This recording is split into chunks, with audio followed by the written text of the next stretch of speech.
Okay. This is the second attempt at this. Let's see how it's going to sound after a while.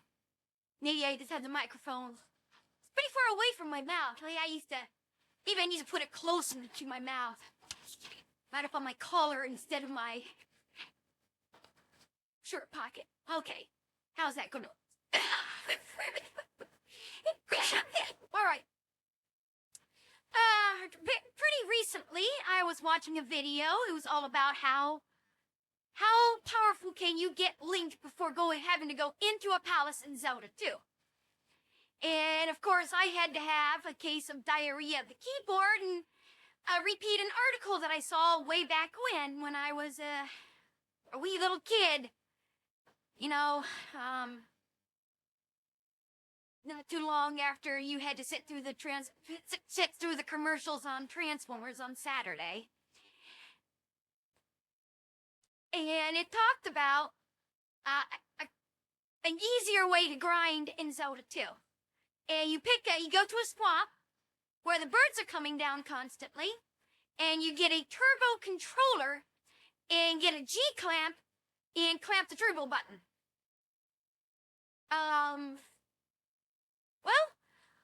Somebody, came up and responded to that and saying that it won't work because when the power-up screen comes up, it'll stop. But I would think that it would automatically select the next item and keep going. Well, okay, I don't know. I've never done this. In times past, I would either use a Game Genie to quickly grind up, or I would use a cheat code to quickly grind. But so now, instead, I'm actually going to test it out. Now, some caveats. First one is, as you can see, this is not original equipment. This is a Nintendo emulator, a NES emulator. It's called Mesen, N-E-S-E-N. I tried it out today, and it was one of the ones that could actually do turbo. Heck, the turbo button would actually work. I am using my world-traveled RadioShack PlayStation to USB converter, and I'm using my world-traveled PS2 controller. Went through both these two things, carried me through 2 deployments, playing all kinds of NES, Super Nintendo, Genesis games, and all that. I retired them about 2018, 2019, when I went ahead and got a Steam account, and these were not working too well with Steam anymore. That's when I switched over to PS4 and then PS5 and 8-bit do. Alright, so I'm gonna stop here and then start a new video showing what's gonna happen. I'm gonna splice in me showing the setup, or showing how I set the whole thing up. This is supposed to be my media storage room, but I really haven't had time to work on it the last few years. Off in the background, over to the right, as my Windows 10 machine that I retired this time last year. Okay. Oh, the napkin is to steady the clamp, to give the clamp a flat surface to go onto, because that part of the PS2 controller is just a little bit too curved to get for the clamp to get a good clamp onto.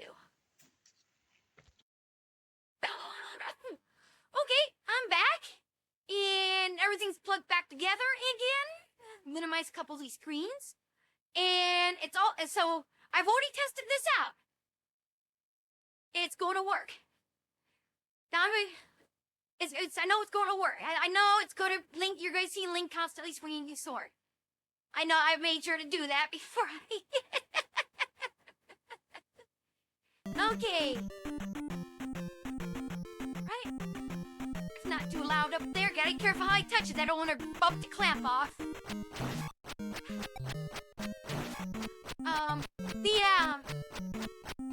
The other video, the guy responded saying that he tried something similar to this, just trying to swing, pushing the button constantly with his thumb, and he was having issues with birds coming up behind him, behind Link. I had the same issue too for a short while, and then I remembered the article said that you have to get right up to the end of the screen so the birds don't come up behind you like that one would. Now this is going to take a little while here.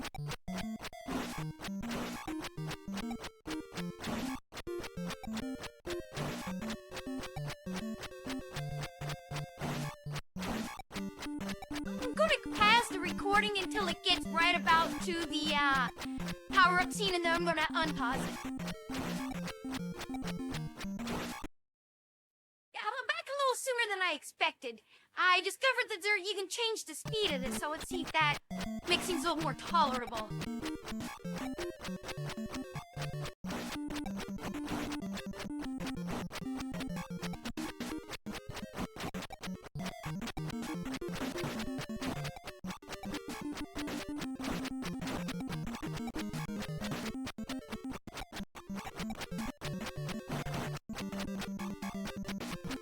This is fun. It's actually like speeding it up in DaVinci, but you're not actually speeding up all the rest of the video. You get around maybe 75 or so. Okay. Hello. Uh-oh. Twins options. Speed. Normal.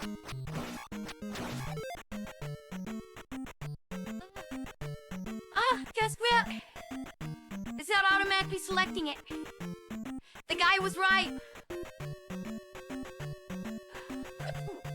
Road safety commenter was right.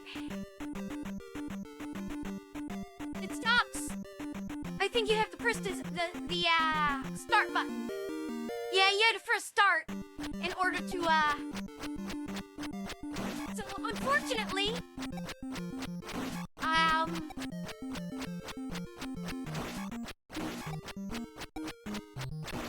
yeah.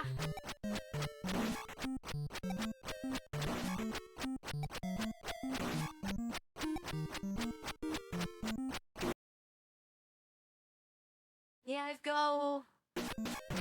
Triple S now!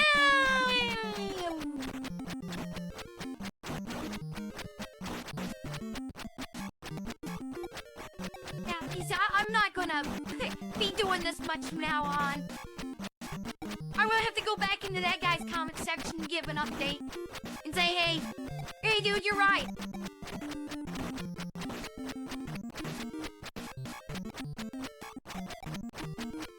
I'm just gonna go back in and just keep doing, I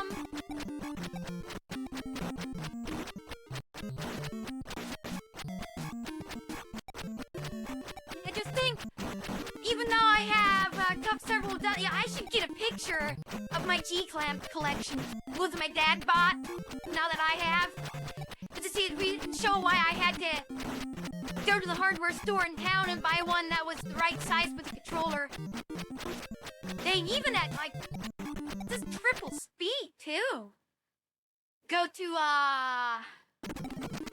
maximum speed! Yeah, I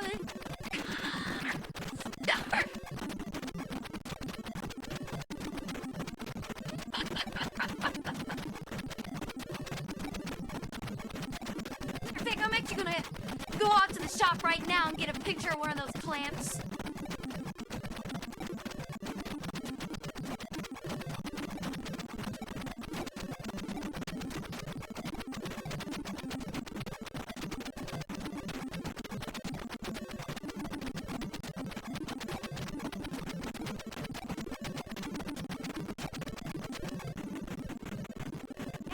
Even if...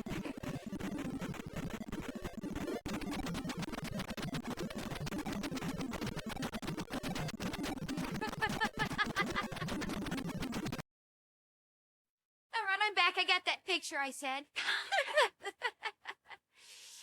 Yeah. In the meantime... Yeah.